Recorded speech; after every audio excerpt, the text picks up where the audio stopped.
Canal del Congreso, el canal de la Unión, presenta.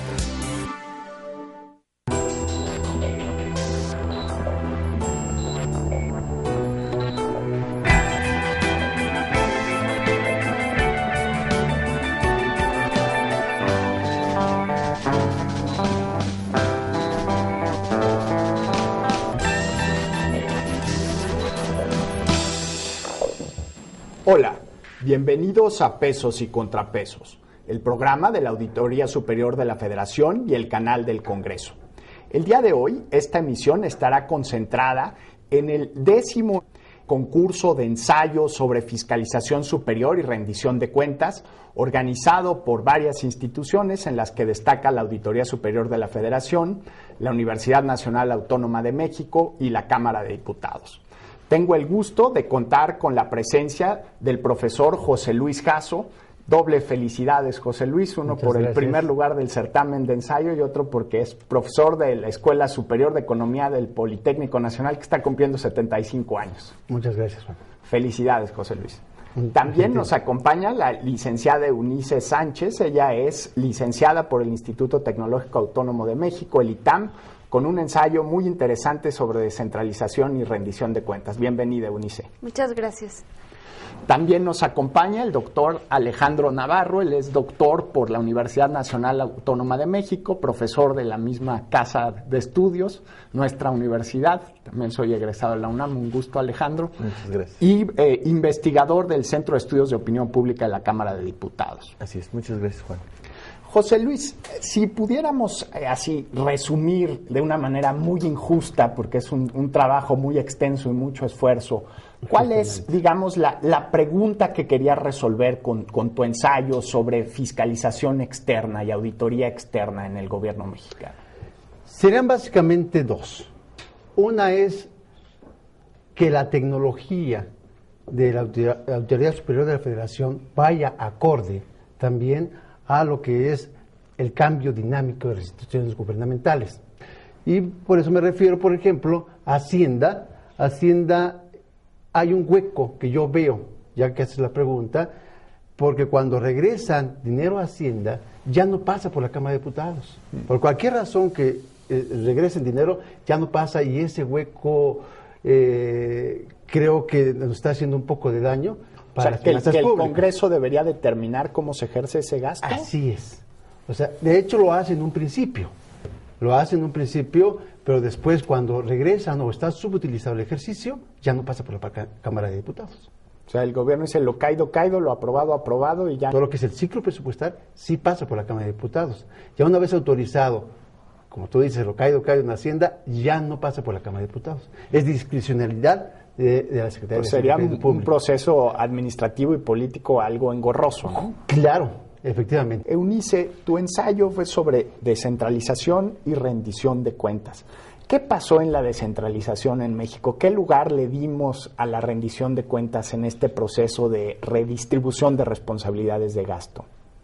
Este trabajo se fundamenta en la reforma constitucional al 115 de los municipios. De los municipios, precisamente, cuando se le otorga a los municipios la capacidad de regular, la capacidad de emitir sus presupuestos de egresos, y al mismo tiempo se les empiezan a transferir recursos para que ellos ejerzan directamente sus presupuestos. Se les dan más responsabilidades de gasto. Se les dan más responsabilidades y obviamente mayores recursos. En la primera etapa de la descentralización empezaron a colectar el impuesto predial y otro tipo de derechos, pero a partir de 1997, con la creación del ramo 33, se les empiezan a otorgar mayores recursos.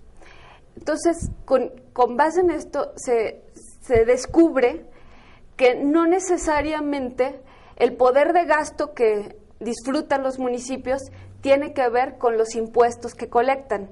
Esto crea una ilusión fiscal, es decir, los municipios ya no asumen el costo de gastar. Entonces, eso genera que haya irresponsabilidad en el gasto público. Lo que yo pretendo resolver en este ensayo es analizar si la descentralización generó desarrollo humano o no lo hizo. Y mi conclusión es que efectivamente dar mayores facultades a los municipios genera mayor desarrollo humano. Sin embargo, esto está restringido porque los municipios, los presupuestos están capturados por las élites locales. Y esto da al uso político de los recursos públicos. No es nada más descentralizar así porque sí, sino cómo hacerle para que tenga mayor impacto en la calidad de vida de los ciudadanos. Hay evidencia de ciclos electorales, es decir, cuando se acercan elecciones... Gastan más. Gastan y diferente, además. La evidencia que encontré fue que a finales del periodo empiezan a gastar ahora en infraestructura. Antes del 94 era gasto directo, clientelista. ¿Qué sería el gasto clientelista? Dar subsidios a cambio de votos. Gasto. En breve y contundente. Sí. Muy bien. Alejandro, también si nos pudieras platicar sobre qué pregunta trataste, qué inquietud tenías que te llevó a escribir este ensayo, también sobre rendición de cuentas en los municipios. Sí, mi enfoque es un poco diferente. Yo analizo más bien la descentralización desde abajo, es decir, aquella que surge no como una iniciativa de la federación o de los gobiernos estatales de asignar mayores recursos o mayores facultades a los gobiernos locales, a los municipios. En este caso se trata de iniciativas completamente endógenas, iniciativas que surgen a partir de los gobiernos municipales por mejorar sus procesos de rendición de cuentas. Analizo varias experiencias que fueron, por así decirlo, recopiladas por el Centro de Investigación y Docencia Económicas a través de un certamen nacional que se llama Premio de Gobierno y Gestión Local, donde invita a todos los municipios del país a que hagan llegar experiencias de gobierno que ellos consideren exitosas. Yo analicé todas las que tienen que ver con rendición de cuentas en 3 perspectivas: gobernanza, transparencia y rendición de cuentas, ¿no? En esas 3 perspectivas pude identificar pues cerca de 300 experiencias muy exitosas en el rubro de rendición de cuentas, pero me enfoqué en 3 que desde mi punto de vista eran mucho más interesantes. Muy bien, ahorita vamos a seguir platicando sobre ejemplos más específicos. José Luis, sí, nos quedamos en que podía ser muy engorroso este proceso en el que la Cámara de Diputados participara en los mecanismos de reasignación presupuestal. ¿Cómo vislumbrarías para hacer esto más eficiente, para que el proceso presupuestario en México fuera más ágil, que no hubiera subejercicios, pero al mismo tiempo que los funcionarios públicos también tuvieran libertad de usar el dinero de la mejor manera para tener impacto en sus responsabilidades? Mira, Juan, yo creo que en principio debemos hacer un análisis de cómo conlleva la Auditoría Superior de la Federación todos estos gastos. Se gasta ya de por sí en la transparencia, en buscar a las personas que hacen mal uso de los recursos. Tu pregunta enfocada precisamente, yo creo que tenemos que ver a nivel internacional cómo se hace la transparencia, cómo se hace la fiscalización en los países avanzados. Entonces, estar en un estándar internacional para poder hacer lo que tú comentas.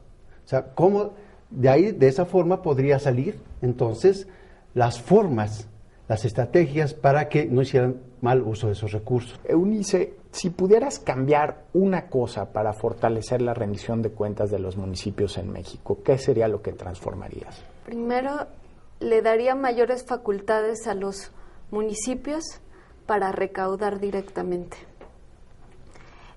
Establecería reglas. ¿Ahorita solo recaudan predial y agua? Sí, pero además, como la mayor parte de la tierra es comunal en México, la propiedad comunal no paga predial. Y la proporción de ingresos propios con respecto al total de ingresos que reciben es mínima. Y creo que establecer mayor contacto con la ciudadanía, no solo a la hora de planear, sino un constante seguimiento a las políticas públicas en donde haya una información fácil, digerible entre ciudadanos y gobierno. Me llama mucho la atención que del presupuesto que disfrutan los municipios se ha auditado solo al azar en las cuentas públicas y que a pesar de que ya hay transparencia, no hay sanciones suficientes para castigar a quienes hacen mal uso de los recursos. ¿Y esta falta de sanciones es por problemas en la ejecución de las normas o en las leyes, en cómo están escritas nuestras leyes, que tienen agujeros por donde se escapan los tramposos? Sí, hay vacíos legales y que serán difíciles de resolver porque siempre hay conflictos políticos. Lamentablemente no se puede separar la administración pública de la política. Son ejes paralelos que no se han logrado despolitizar. Alejandro, tu ensayo está basado en experiencias positivas de rendición de cuentas a nivel de municipios. Si nos pudieras comentar una o dos experiencias que te dieron ánimo sobre el futuro de la rendición de cuentas en México a este nivel de gobierno. Bien, pues les comentaba, eran 300 más o menos las experiencias que se habían recibido sobre la materia de rendición de cuentas. Finalmente pude analizar 30. Esas 30 fueron, por así decirlo, consideradas las más exitosas, no por mí, sino por el comité técnico que analiza las experiencias. Fueron finalistas de este premio de gobierno y gestión local, y dentro de esas 3 quiero hacer muy breve énfasis en 3 en particular. Una de ellas es Transparencia Total, del municipio de San Pedro Garza García. Realmente es un portal de internet, tal vez pudiera no ser muy innovador, pero lo que sí es innovador es que es completamente, se dieron a la tarea de hacer totalmente transparente la gestión, totalmente transparente. Tienen ahí en el portal no solo las obligaciones de la ley de transparencia, que ya son muy comunes, ¿no? El directorio, las remuneraciones. Que no siempre están luego. Que no siempre están, sino incluso algunas cuestiones tan polémicas como qué ciudadanos de ese municipio habían pagado o no el impuesto predial. Dentro del portal. Dentro del portal. Y eso para... Y aparecía con nombre y apellido. Con nombre y apellido. Para hacer énfasis en quiénes sí estaban contribuyendo a una sociedad pues más equilibrada, más responsable, ¿no? Eso me llamó mucho la atención. Hay otra experiencia, es de Tamazula de Gordiano, un municipio de Jalisco, que tienen una iniciativa que se llama Canal 52. Es una especie de cabildo abierto a la comunidad. Sucede que la sociedad de ese municipio tiene la posibilidad de, a partir de un programa de televisión, ver las sesiones del cabildo de su municipio, ¿no? Y tener en consideración la toma de decisiones en ese municipio. ¿Por qué ¿El municipio tiene un canal de televisión? El municipio tiene un canal de televisión y hacen las sesiones del cabildo abierto. Por así decirlo, la ciudadanía se puede dar cuenta de por qué un regidor de tal partido versus el presidente municipal de otro partido están en desacuerdo con la pavimentación de una calle. Cosas tan simples, pero que le dan una idea a la población de por qué se toman las decisiones y de alguna manera ventilan los intereses políticos, ¿no? Es una forma muy eficaz de ver que no siempre se toman las decisiones de manera eficiente o eficaz, sino a veces de manera politizada, ¿no? Como se comenta. Y la última experiencia que quiero comentar es una de Chihuahua. Se llama el Sistema de Indicadores de Gobierno Municipal, SIGMA, se conoce. Es muy eficiente porque es una herramienta que permite a cualquier ciudadano verificar el cumplimiento de cada una de las tareas del gobierno municipal, ¿no? De obras públicas, desarrollo social, educación, reglamentación, etcétera, etcétera. A través de indicadores muy sencillos, muy útiles, es posible verificar si el gobierno municipal está contribuyendo o no en el cumplimiento de sus metas y sobre todo si lo está haciendo de manera transparente. Uno de los grandes retos de política pública municipal es la continuidad, porque una vez que termina el ejercicio de un presidente municipal, de un cabildo, garantizar que estas políticas tengan continuidad. ¿Estos 3 ejemplos exitosos que mencionas son recientes o son de tiempo atrás y se han logrado mantener por gobiernos subsiguientes? Son experiencias de gobierno que ya llevan al menos un periodo de gobierno o dos que ya en los cuales ha sido implementada esta experiencia. Es decir, todas estas experiencias de las que estoy hablando son sustentables porque han perdurado a pesar del cambio de gobierno, y la cosa es muy sencilla. La misma ciudadanía exige que esos programas permanezcan. Ya no están dispuestos a renunciar a ellos. Yo quisiera comentar un José Luis. poquito de lo que le estabas preguntando. Resulta que a nivel macro también, si lo vemos micro, en un municipio a nivel macro también sucede. De un sexenio a otro sexenio pueden cambiar el presidente, y ahí es donde también el hueco de la ley. No deberían permitir que ya los programas que están avanzados a mediano y largo plazo se interrumpan por el cambio de sexenio. Entonces, hay eso, igual que en los estados. Sucede exactamente el mismo fenómeno. Como yo creo que la Auditoría Superior de la Federación podía hacer, dándole mayor libertad jurídica para que esos cambios no estén sucediendo y tengamos sexenios cortos, que se corten los programas y los presupuestos, ¿no? ¿Y qué hacer con un programa que no está brindando buenos resultados? El seminario que doy en la Escuela Superior de Economía del Politécnico es muy importante porque no he visto la MIR, la matriz de indicadores para resultados a través de la metodología del marco lógico, para el SET, Sistema de Evaluación al Desempeño. ¿Qué hacemos con eso? Eso ya depende de las reglas de operación. Si los programas no funcionan, deben tener un plan B. Estamos hablando de una semaforización de acuerdo a la metodología de la matriz de indicadores para resultados. Entonces, que cada programa de gobierno tenga metas y objetivos muy claros a cumplir. A través de la MIR se puede hacer.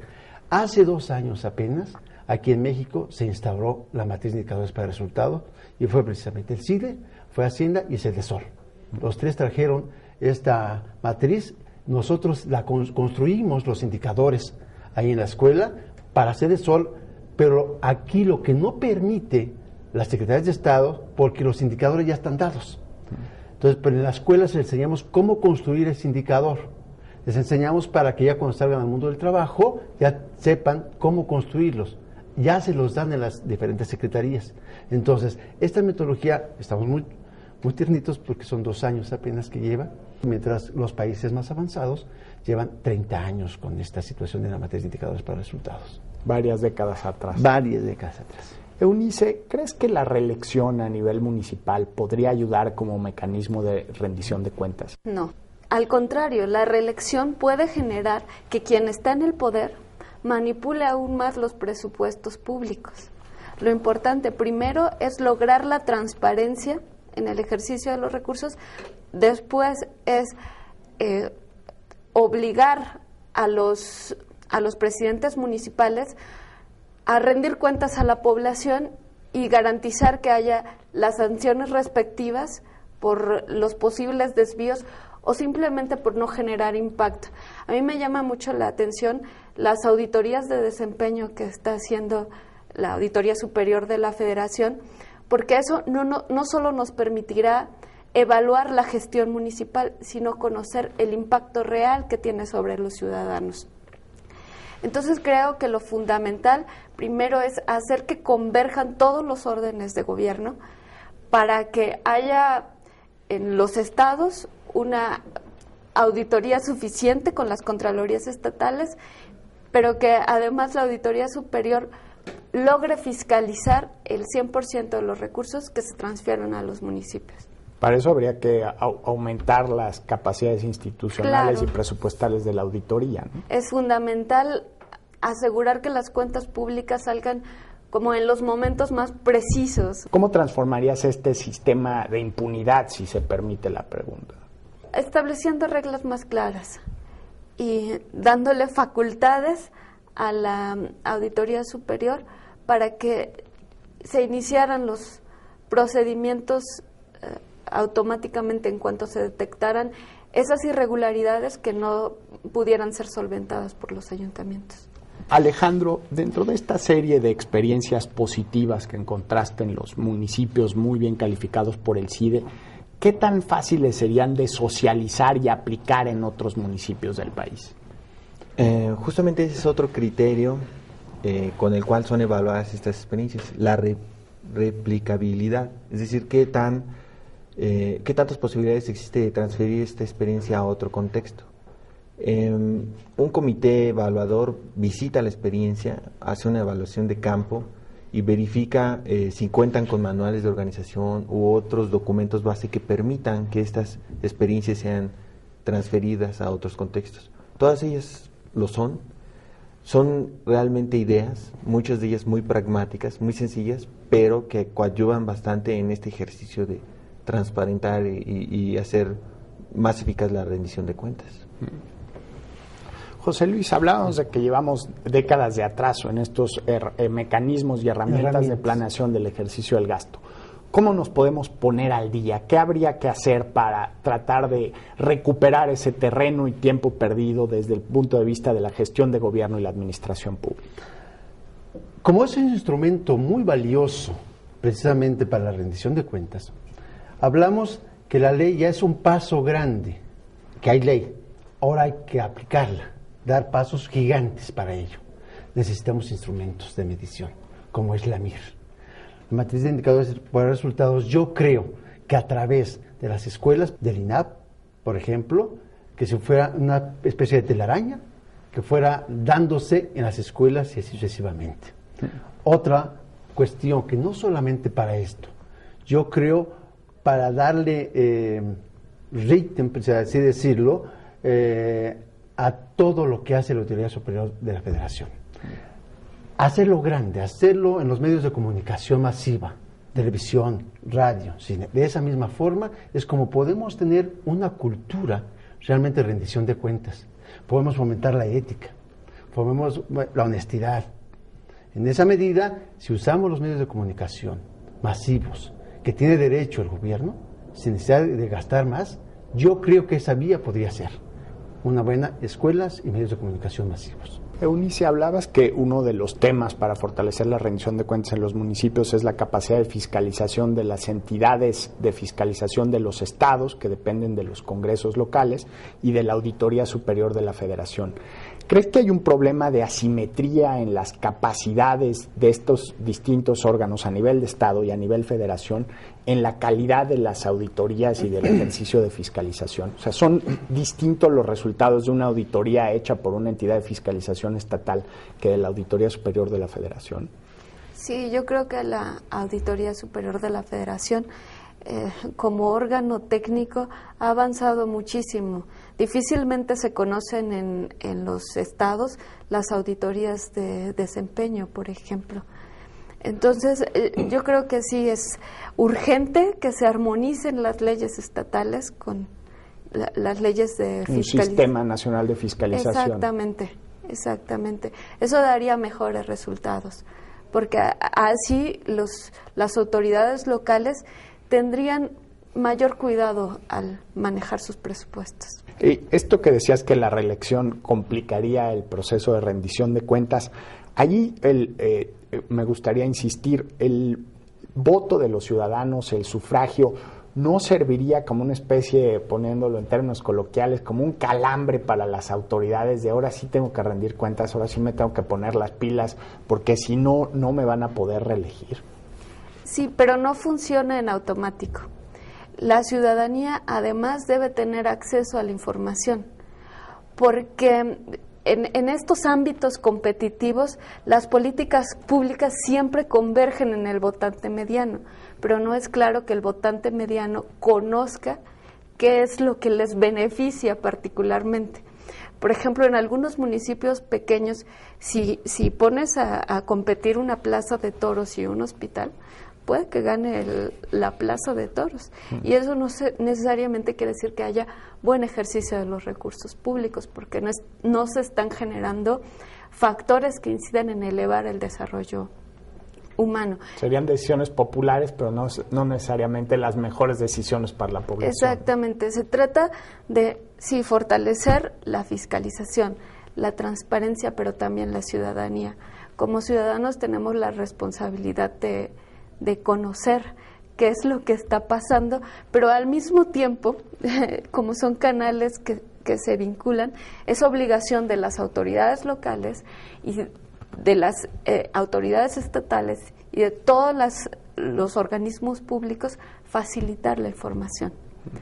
No es tan sencillo que personas sin primaria completa puedan acceder a las cuentas públicas que están publicadas en Internet, porque primero no tienen Internet en todos los municipios del país. Muchas gracias. Alejandro, dentro de la estructura de un régimen federal, ¿cuáles serían los retos para replicar y socializar estas experiencias positivas en los municipios y digamos que sea una especie de epidemia de transparencia y rendición de cuentas? ¿De qué manera se podría forzar a las autoridades municipales a que de forma sistemática aplicaran estas experiencias positivas de las que nos has platicado? Yo creo que se han hecho intentos. El Instituto Nacional para el Fortalecimiento del Federalismo, el INAFED, ha intentado, junto con otras instituciones, apoyar al CIDE en este intento de crear toda una red de buenas prácticas municipales. Se han difundido las experiencias. Ya lleva 10 años el premio de gobierno y se han logrado ciertos avances. Pero yo creo que más allá de replicar las experiencias, para mí algo que ayudaría mucho a mejorar los sistemas de rendición de cuentas a nivel municipal sería atender la cuestión de las capacidades institucionales. Particularmente a mí creo que sería conveniente, por ejemplo, instaurar un servicio profesional de carrera a nivel municipal, de manera que los funcionarios, los directores de las áreas de gobierno municipal que ya hayan demostrado capacidad permanezcan en su puesto. Más allá de que el alcalde o no tenga la posibilidad de reelegirse, eso, la reelección siempre será un punto debatible en que si mejora o no la rendición de cuentas. Pero lo que sí podría ayudar mucho es que si un cuerpo de funcionarios, de burócratas, de buen nivel, que han demostrado eficiencia, buen desempeño y transparencia en sus funciones, pues permanezca. Y tu perspectiva, personal y como académico especialista sobre el tema de reelección a nivel municipal, ¿coincides con Eunice o lo ves con mejores ojos? Yo creo que sí sería hasta cierto punto positiva la reelección, porque de alguna u otra manera sacudiría ya un estatus, ¿no? Que es sin duda el que también está promoviendo esta opacidad, esta impunidad en los gobiernos locales. El riesgo es, como plantea Eunice, que los caciques locales aprovechen los instrumentos de gobierno y de la falta de transparencia para perpetuarse en el poder. Exacto, pero por eso hay que, y comparto con Eunice su punto de vista, hacer pinza, ¿no? Hacer un mecanismo de pinza. O sea, si se va a implementar la reelección, también tener cuidado sobre otros instrumentos que mejoren la rendición de cuentas y que no permitan que nuevamente las élites capturen todo el beneficio. Pues muchísimas gracias, José Luis, Eunice, Alejandro, por participar en este programa, y seguro los temas y sus estudios dan para una discusión mucho más amplia. Por eso invitamos al público de Pesos y Contrapesos a que visite la página de la Auditoría Superior de la Federación, www.asf.gov.mx, donde se encuentran los ensayos que los pusieron a ustedes en los primeros lugares de este concurso de fiscalización, con propuestas muy específicas, con ideas muy claras que ojalá nuestros legisladores y a los 3 niveles de gobierno sean atendidas, porque creo que sí son ideas muy concretas e interesantes para mejorar la rendición de cuentas en nuestro país. A nosotros solo nos queda agradecerles su participación y que nos haya acompañado en esta emisión de Pesos y Contrapesos, y pedirle que se ponga en contacto con nosotros, que se comunique, plantee preguntas o temas para nuestras mesas de debate a través del correo electrónico asf.gov.mx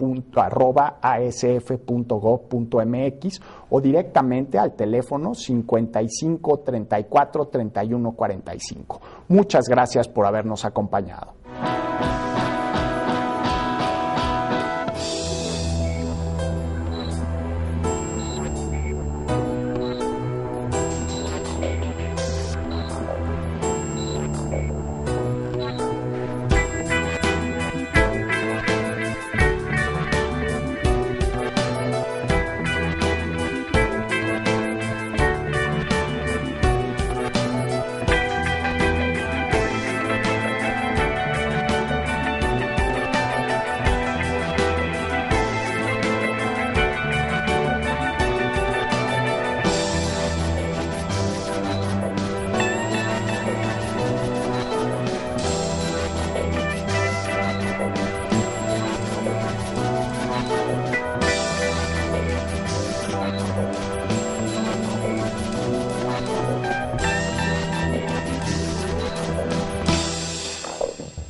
Canal del Congreso, el canal de la Unión, presentó.